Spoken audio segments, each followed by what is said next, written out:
بسم اللہ الرحمن الرحیم نحمدہ ونصلی ونسلم علی رسولہ الکریم اما بعد۔ محترم ناظرین، میری گفتگو سے پہلے یہ ایک موصوف ہے، ان کی گفتگو سنیں۔ رسالت کے تصور کے حوالے سے ایک بڑی بنیادی غلط فہمی جو ہمارے ذہنوں میں عام طور سے پائی جاتی ہے وہ تفضیل انبیاء یا فضیلت انبیاء کی ہے۔ عام طور سے کہا جاتا ہے کہ نبی صلی اللہ علیہ وسلم جو ہیں وہ سب سے افضل نبی ہیں اور ان سے بڑا نبی کوئی نہیں ہے، اور یہ عام طور سے یہ بحث ہوتی رہتی ہے۔ ہمیں معلوم ہے کہ یہ وہ روش ہے جو ہمارے ہاں مسلمانوں میں بہت عام طور سے پائی جاتی ہے۔ اس سے ہم مسلمانوں کو بچنا چاہیے، یہ کہنا کہ فلاں نبی سب سے برتر ہے۔ محترم ناظرین، یہ موصوف یہ ایک فرما رہے ہیں کہ ہمارے نبی علیہ السلام کو انبیاء کرام پر فضیلت نہیں دینی چاہیے۔ سب سے پہلے تو میں تمام اپنے مسلمان بھائیوں کو 1500 سالہ جشن ولادت ماہ ربیع الاول شریف کی آمد پر مبارکباد پیش کرتا ہوں، اور یکم ربیع الاول کو ہی میری یہ ڈیوٹی لگی ہے کہ آج میں اپنے محبوب علیہ السلام کی سارے انبیاء پر جو فضیلت ہے اس کا میں آغاز کروں۔ یہ ہمارا آغاز ہوگا، اس کے کئی ایپیسوڈ ہوں گے، اور ہم اس بات کو واضح کریں گے کہ ہمارے نبی علیہ السلام تمام انبیاء کرام سے فضیلت رکھتے ہیں۔ ہمارا عقیدہ یہ ہے، سب سے اولیٰ و اعلیٰ ہمارا نبی، سب سے بالا و والا ہمارا نبی، خلق سے اولیاء، اولیاء سے رسول، اور رسولوں سے اعلیٰ ہمارا نبی۔ سب اونچوں سے اونچا سمجھیے جسے، ہے اس اونچے سے اونچا ہمارا نبی۔ اب یہ جو موصوف فرما رہے ہیں یہ اپنا نقطہ نظر نہیں بیان کرتے، اگرچہ یہ لوگ انکار کرتے ہیں کہ ہم تقلید محض نہیں کرتے، لیکن یہ جن لوگوں سے اپنا نظریہ لیتے ہیں وہ لوگ آپ کے سامنے میں پیش کرتا ہوں۔ یہ موصوف جوید احمد غامدی اسے اپنا نظریہ لیتے ہیں، اور جوید احمد غامدی جسے اپنا امام سمجھتا ہے، امین احسن اصلاحی، اس سے نظریہ لے کے کیا لکھتا ہے اپنی کتاب کے اندر۔ یہ اس کی کتاب میزان ہے، اور اس میزان کے صفحہ نمبر 147 پر جوید احمد غامدی لکھتا ہے، استاذ امام لکھتے ہیں، ان انبیاء کی امتوں نے جو روش اختیار کی وہ یہ ہے کہ ان میں سے جس نے جس نبی و رسول کو مانا، سارے فضائل و خصوصیات کا جامع تنہا اسی کو بنا کر رکھ دیا، اور دوسرے کسی نبی و رسول کے لیے کسی فضیلت کا تسلیم کرنا ان کے نزدیک ایمان کے منافی قرار پا گیا۔ اس تعصب و تنگ نظری کا نتیجہ یہ ہوا کہ پچھلی امتوں میں سے ہر امت اپنے اپنے خول میں بند ہو کر رہ گئی، اور اس کے لیے دوسرے نبیوں اور رسولوں کی برکات سے فائدہ اٹھانے کی راہ مسدود ہو گئی۔ اگر وہ صحیح روش اختیار کرتیں اور ہر رسول اور ان کا رسول اور ہر ہدایت ان کی ہدایت ہوتی، اور وہ اس ہدایت میں سے حصہ پاتیں جو اب قرآن مجید کی صورت میں آخری ہدایت کی حیثیت سے دنیا کے سامنے ظاہر ہوئی ہے، اس حقیقت کی طرف سورہ بنی اسرائیل میں بھی ارشاد فرمایا،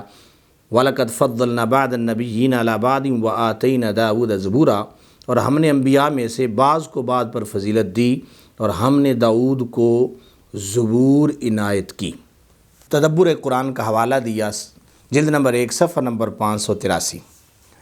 اب یہ یہاں سے نظریہ لے کے بیان کر رہے ہیں کہ چونکہ جس طرح پہلی امتوں کے اندر یہ ہوتا تھا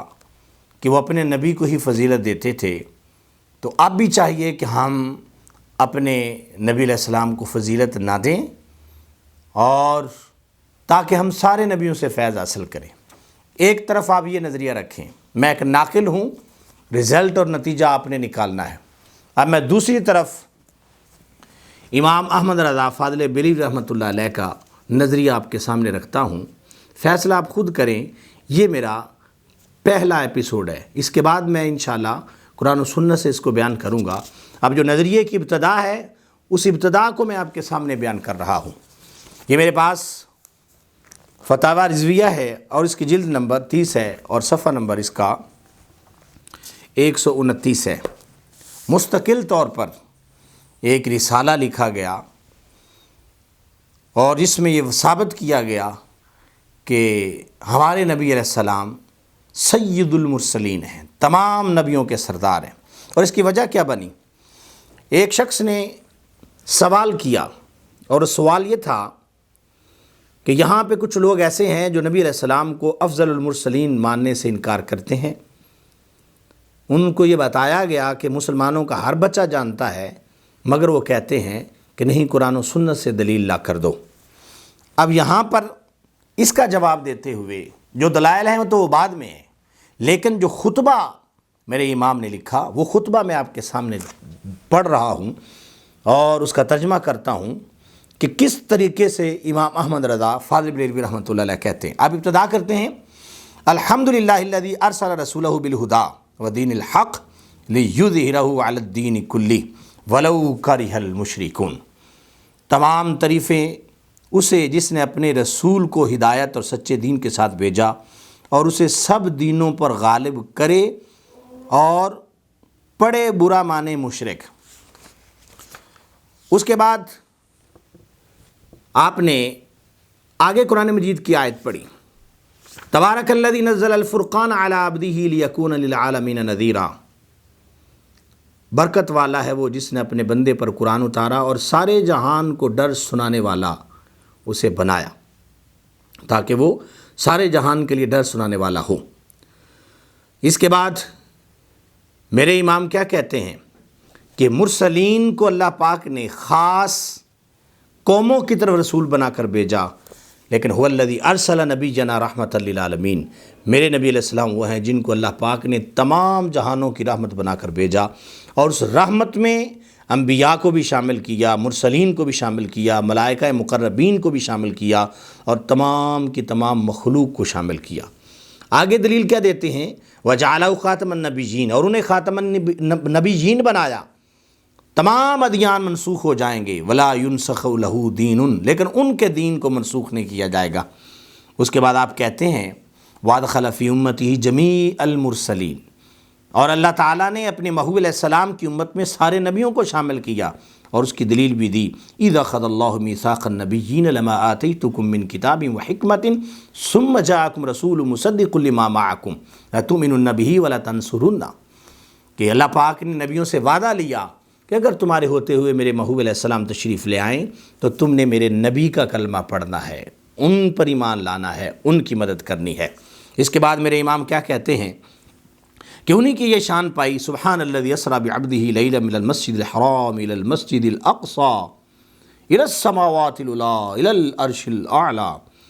کیا فرماتے ہیں کہ پاک ہے وہ ذات جس نے اپنے بندہ خاص کو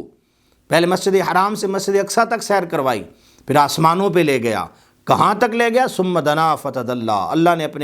اپنے قرب خاص میں جگہ عطا فرمائی، اور پھر وہ سارا واقعہ آپ لکھتے ہیں فَأَوْحَىٰ إِلَىٰ عَبْدِهِ مَا أَوْحَىٰ مَا كَذَبَ الْفُؤَادُ مَا رَأَىٰ أَفَتُمَارُونَهُ عَلَىٰ مَا يَرَىٰ وَلَقَدْ رَآهُ نَزْلَةً أُخْرَىٰ۔ یہ تمام کی تمام شانیں امام احمد رضا فاضل بریلوی رحمۃ اللہ علیہ نے محبوب علیہ السلام کی بیان کی، اور پھر کہتے ہیں کہ آگے ان کی یہ شان ہے، ان کا یہ مقام ہے، لا یجدون شفیعا الا المصطفیٰ، کہ نبی علیہ السلام ہی قیامت کے دن شفیع ہوں گے، فَلَهُ الْفَضْلُ فِي الْأُولَى وَالْآخِرَةِ، دنیا میں بھی ان کی فضیلت ہے اور پھر آخرت میں بھی فضیلت ہے، اور فضیلت کے اعلیٰ اعلیٰ درجے ہیں، وسیلہ عظمیٰ بھی انہی کا ہے، شفاعت کبریٰ بھی اللہ انہیں عطا فرمائے گا، مقام محمود بھی انہیں عطا فرمائے گا، حوض کوثر بھی انہیں عطا فرمائے گا۔ اور آخر میں آپ کتنا پیارا خطبے کے اندر ارشاد فرماتے ہیں مما لا یحصیٰ من الصفات العلیٰ والدرجات العلیٰ، کہ اللہ نے اپنے محبوب کو اتنی صفات عطا فرمائی ہیں، بلند صفات کہ جن کا شمار کوئی نہیں، اور اتنے درجات عطا فرمائے ہیں کہ جن کی بلندی کا اندازہ ہی کوئی نہیں ہے۔ اب یہ صرف خطبہ ہے، آگے جو دلائل دیں گے وہ بعد میں دیں گے۔ اب آپ نے نبی علیہ السلام کی فضیلت کی دلیلیں کیا بنائیں؟ سب سے پہلے آپ نے اس خطبہ کے اندر دلیل یہ بنائی کہ آپ کے دین کو سب دینوں پر غالب کرنے کے لیے اللہ پاک نے اس دین کو دنیا کے اندر اتارا،